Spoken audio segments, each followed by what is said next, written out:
Hello all, I hope you are well in these extraordinary times. I'd like to welcome you all back to the Fintech Finance Virtual Arena where we're hosting you today. In this special arena, we're going to be discussing the elephant in the room, COVID-19, and looking at it in the only way that I am qualified to do so, which is in relation to fintech. Now, during this crisis, credit has become more critical to not just sustaining individuals, but also in keeping the whole economy and even society going. That's why I am very excited for our two recipients, our two panelists joining us today. Now, first of all, we've got David Luck from Capital on Tap. I should point out I am a Capital. That wasn't the credit card number. Good. I am a Capital on Tap customer. So thank you Wonderful. for all the little messages that we've been getting. So David, how have you been keeping your sanity in these unusual times? Well, first, I've been frankly working very hard. This has been the busiest time in my career. We fund tens of thousands of businesses who are in much need of support. So work's been exciting to say the least. Besides that, I've had a lot of great family time with my wife and our two young kids. Excellent. How old are they? 1 and 3 years old, so it's a bit of a challenge around the house, as you can imagine. I was going to say I had my 4-year-old come in and knock down this curtain, which was quite entertaining, especially because the camera then went across the landing at my wife who was getting dressed. And then returning as well, we've got Freddy Kelly from Kudos. How are you holding up, Freddy? I'm very well, thank you. Very well, thank you for having me back. Well done for everyone as well for not using the word unprecedented. It's a very apt word, but it is a little bit overused at the moment. One of the things that I wanted to touch on is I saw a tweet from our friends at 11FS from Simon Taylor over a weekend saying, with everything the government's doing, there must be something we can do to help people using open banking. And then Jamie from Fronted and of course Freddie got involved on this Twitter chain, and it became this new thing called COVID credit. So Freddie, can you just give us a bit of an overview as to what exactly that is and what it was trying to solve?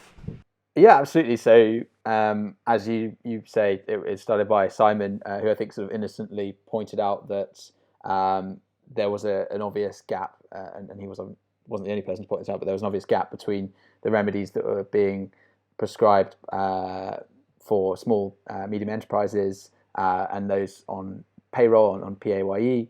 And there was this gap of people that are self-employed or freelancers. That's about 5 million people, I think, in the UK, although my numbers might be slightly out of date. But big amount of people that weren't really able to get anything, at least at that time. Obviously, since this has happened, the government has announced a package of remedies for those people. And basically what Simon was pointing out was it would be possible to allow those people to really quickly almost sort of self-certify that they'd lost income using the tools that we have in open banking. And the kind of hypothesis was that this was the big challenge because the government has good information about taxation on the other two groups in terms of PAYE and business tax returns, but they don't know so well. If I'm say a wedding photographer and I've just had all my weddings cancelled, whether I actually did earn £2,000 or £3,000 a month before the incident and before coronavirus, or what that income stream looked like.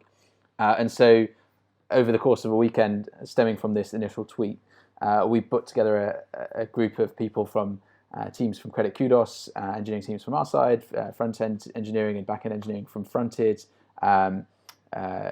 legal support from the guys at Capital on Tap, and various other stakeholders in the fintech community. And we basically set about building an MVP, a minimum viable product, that would allow someone to go through a sort of simple step-by-step self-certification, and at the end of it come out with basically like a statutory declaration that says this is how much I did earn before, and this is the evidential proof from open banking that was what I was earning, and here's how this has been affecting my income, and hopefully from there this can be used by the relevant government body to then administer a remedy. Excellent. David, so Capital on Tap got involved in terms of helping with the legal side of things. Can you just tell us about how you guys got involved and why you decided to in the first place? Yeah, so we've been speaking to Freddie for quite some time, and one of our team members, Zoe Newman, thought we could be helpful looking at the T's and C and the legal component, because that's always going to be a less glamorous part of the work, but important to do. We also thought we could potentially give some input on trying to have some of our customers test the product. So certainly We were a minority of the support and don't want to take too much credit here, but if we could help at all, we were certainly willing to lend a hand. Excellent. I mean, that seems to be what I'm quite pleased to be connected to this industry. It seems that fintech is doing everything it possibly can in terms of what it can do. So things like COVID credit, fantastic, because it's definitely in your guys' wheelhouses. Let's just take a step back. I just want to look at sole traders and business owners as a whole. With some of the knock-on effect of COVID-19, what are some of the issues that this group of individuals have that the wider population may not even be aware of? Happy to give my perspective. Obviously, this is first and foremost a healthcare crisis, but with the shutdown, it's clearly an economic one as well. And the government's working extremely hard and getting a lot done. So I give them a lot of kudos for that work. But the state of play right now is about half of UK SMEs are currently shut. That means they have little to no revenue. But of course, their expenses remain. So whether it's trying to pay employees or rent or anything like that, or of course their own, as owners, operators, and sole traders, their own day-to-day expenses, and all those costs remain. And the situation we're in now is the government has made unprecedented pledges of over £300 billion to support businesses, which is incredible. And the real challenge here that it's proving extremely hard to get that money in the hands of small businesses and sole traders. The government or the banks, there's no program built to fund, as much as 500,000 small businesses in the month of April and the same that'll need it in May. So the challenge is getting the money in the right hands.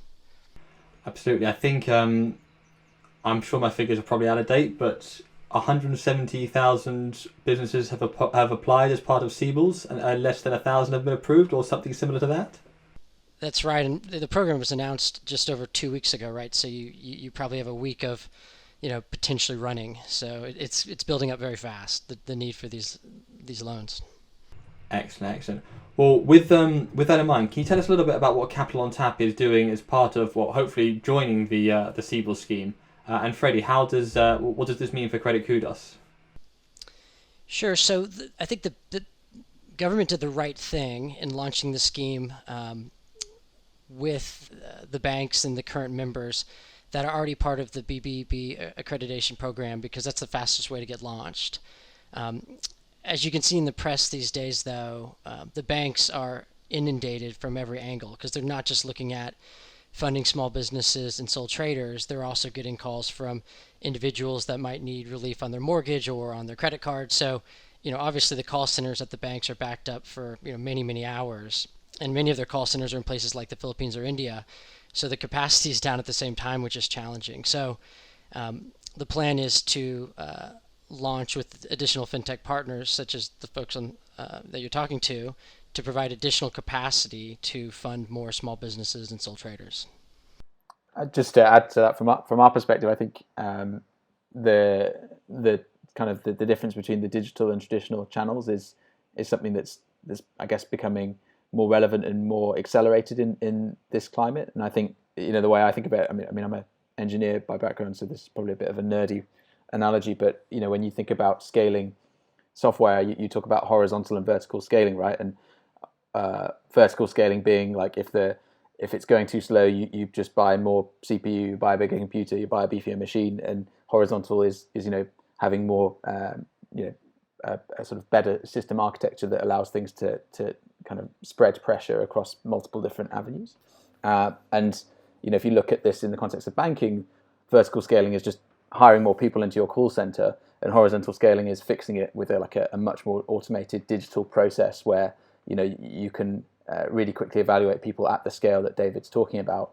And I think that's why businesses and fintech businesses like Capital on Tap and others can enter this problem and provide a really, really valuable solution. And we can play a very small part of that in terms of how some of the data are used in evaluating of consumers. And that was certainly the sort of thesis behind COVID credit was, a big part of this challenge is going to be, obviously fraud is going to rise massively at times like this. So how do you actually validate that these are legitimate cases at the numbers we're talking about? And how do you distribute funds really quickly? And how do you assess creditworthiness, assess affordability, do KYB, all this sort of stuff. So it's a coming together of loads of different fintech propositions that are in the market, and I think the thing that coronavirus has done here, from a sort of blinkered viewpoint, is just really accelerate the need for that automation and that scalability.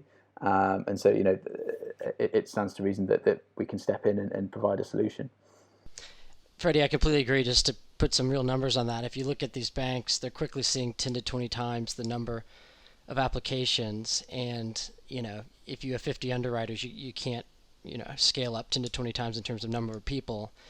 Our system, for example, because the end-to-end process is automated and online, almost all of our approvals are under 10 seconds. And so when we think about scaling capacity, it's just a totally different discussion. We already have capacity historically of up to 10,000 applications a day, but actually doubling that, like you said, it's a very different prospect than hiring new people. It's looking at how robust the systems are, and we could go well above 10,000 applications a day. Absolutely. I was gonna say, I actually I haven't had to call you guys because I just got straight away. I got messages from you, and the app itself is. I think you were one of the first to basically update the app and actually have information directly on there. Not because you were told to, but because it was being quite proactive about that. Obviously, you don't have as many customers as say HSBC, so it's a lot easier for you to be nimble. But what was kind of your strategy when it came to updating customers and making people aware of what's happening with obviously delayed payments and such? What was the sort of strategic approach that you took? Yeah, so our main view was we knew new call volume or queries would increase, so we knew we wanted to automate any questions a customer might have completely self-serve online.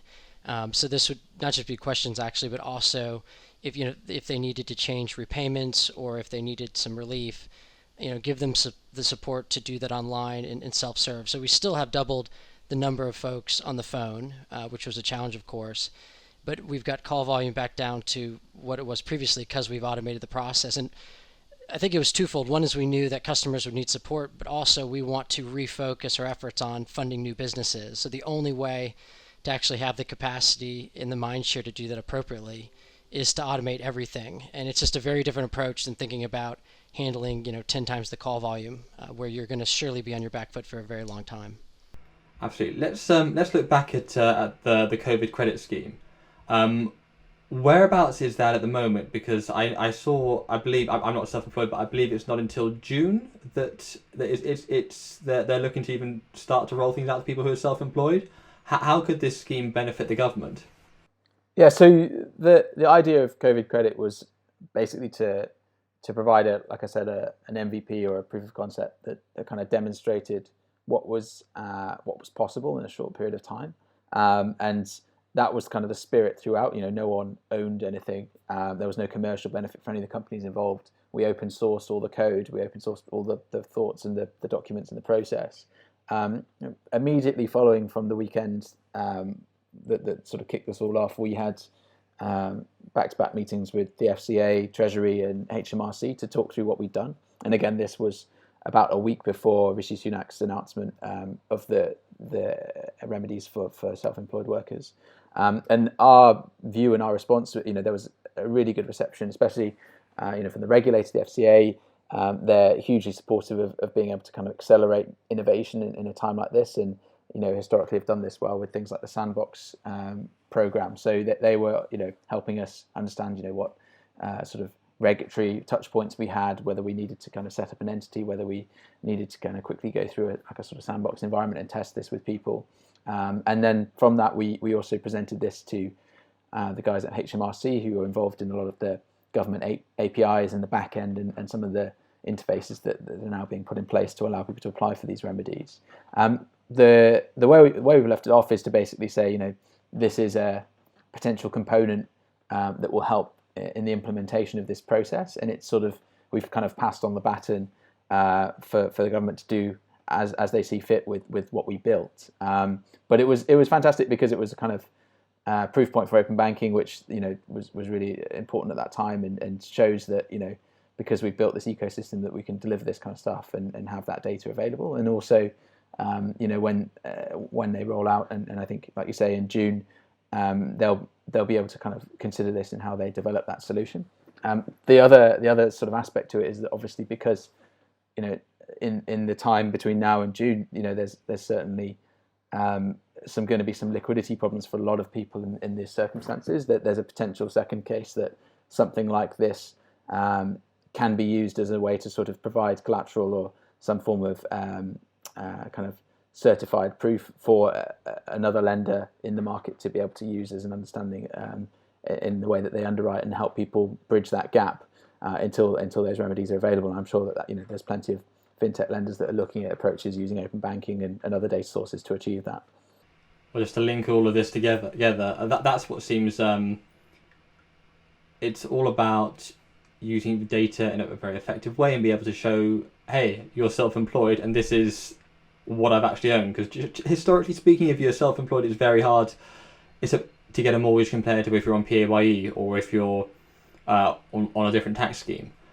What does this mean for a post-corona world? That the fact there's a proof of concept, a way to show how much you've earned if you're self-employed. What does it mean for people who are self-employed, particularly from a lender's perspective? Well, I think I'll just maybe quickly jump in on that and then let David fill in the gaps that I leave. But I think that the interesting thing is that the more and more people are in this situation, and whether you call it self-employed or whether you call it independent working or gig economy or it's a spectrum. It's not binary, and the way people earn income and the periodicity of that and the kind of flow of that is no longer. You can't work on the assumption that it's going to come out every month. It's going to be the same amount, and that's true across all forms of underwriting. And I think that will only be more true after we come out of this process. Working environments will change. Like the kind of creditworthiness question about people that have been, working from home or not working from home or furloughed or whatever else the case may be. It's going to be on the minds of every single underwriting decision maker, and so there's a massive role to be played for new sources of data, and open banking is perfectly positioned to help fill that gap of knowledge and also make the process more automated and less time consuming in terms of processing cost.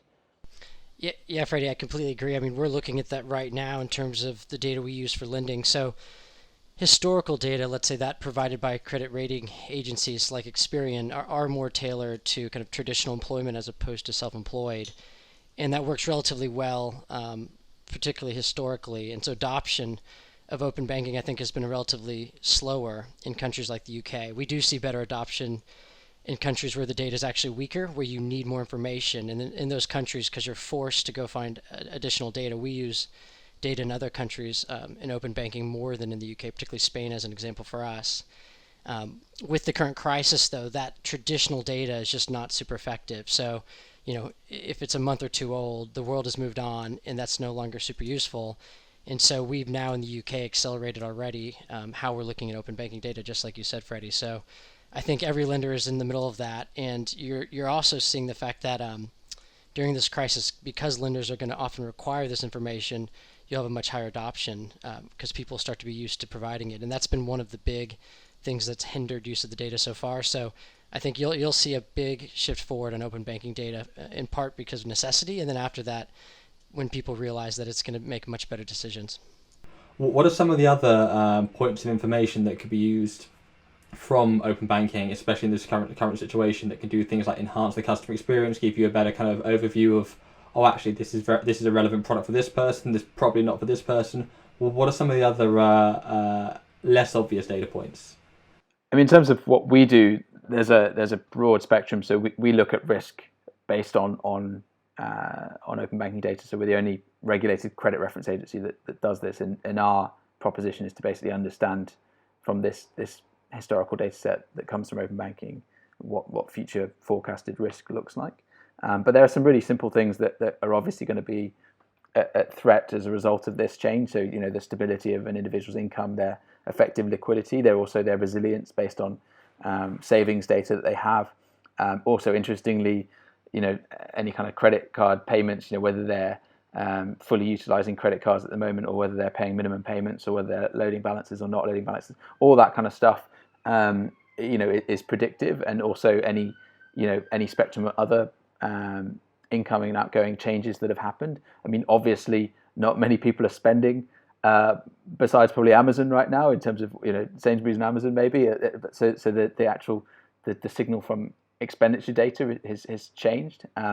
There's also, as I mentioned earlier, a likelihood of an increase in potentially first party fraud as a result of this, and verifying the sources of money and the ownership of that money is in more focus as a result of the coronavirus. So open banking can help with all those kinds of questions and plenty more. So yeah, I mean it's a spectrum, and I think you'll find that every lender is currently figuring out, based on their existing lending criteria and their existing audience, how they kind of translate that into rules for open banking. Yeah, we've already implemented it and are going to continue to. So if people need credit limit increases, we're using open banking today. Tomorrow we're going live, building this around payment holidays, so both understanding when people need a bit of relief on the front end, and then also when the economy opens back up, understanding how long folks need until they can start to repay. Because even if a shop might reopen, the economy might take time to get going, so people might need more relief than is obvious. So we're using it for those areas as well as fraud, as Freddie mentioned. It's incredibly powerful to have this data for a lender. Perfect. The last kind of thing I want to touch on is obviously the financial crisis. I just want to look at obviously, as you mentioned, it is first and foremost a health crisis, but the knock-on effect of it is, of course, economic. The economic crisis in 2008 had a bit of a knock-on effect in the way that business as a whole is run. What do you think, and it is very early to tell, what do you think some of the knock-on effects of this crisis is going to be in the whole credit space? Our point of view is that this is going to go on for a bit more time, and you're seeing a lot of businesses under considerable pressure. People are spending savings to the extent they have them. So on the back end of this, when we do reopen, we're expecting a relatively sharp recession for, let's call it a year, hopefully less, but it's going to take time, and we believe it's going to take time to recover. Yeah, I mean, as to the duration, I'm not qualified. I think many people are to posit that how long that's going to be. I think, the main thing to remember is, a lot is going to be different after this, and from so many things, just the way people work. This whole thing about remote working, for example. For so long, big corporations have kind of pushed off the idea that remote working is possible, and they've sort of suddenly had to prove that it is, and it seems to be working. And so, just in terms of how people work, there's probably already going to be a number of changes, how people spend, and as I think we were talking about earlier, that there's sort of pent up demand that eventually, when people do return to whatever normal is, that there'll be changes in behaviours there. So a lot of the historic data we have is kind of going to be irrelevant, and so it's going to be kind of case of tooling up and getting sensible about how you provide products and services and understand the needs of consumers and all that good stuff that we know to be true anyway, that it's suddenly magnified now. I think you put the nail on the head. It definitely has magnified various aspects of business. Well, thank you very much for taking the time off your busy schedule to talk to us today, guys. David, where can we find out more about Capital on Tap? Just go to our website, capitalontap.com. We've got updates on what we're doing, as well as anything we can think can help our customers. And we're still open for business, so feel free to apply. There's no cost. It doesn't hurt your credit history. And usually within a few seconds, you'll have an answer. Brilliant, excellent. And Freddie, where can we find out more about you guys? So we're creditkudos.com and Credit Kudos on social media, and I'm Freddy Kelly on LinkedIn if you want to reach out to me directly. Brilliant, perfect. Thank you very much. Thanks so much. Thank you, appreciate it.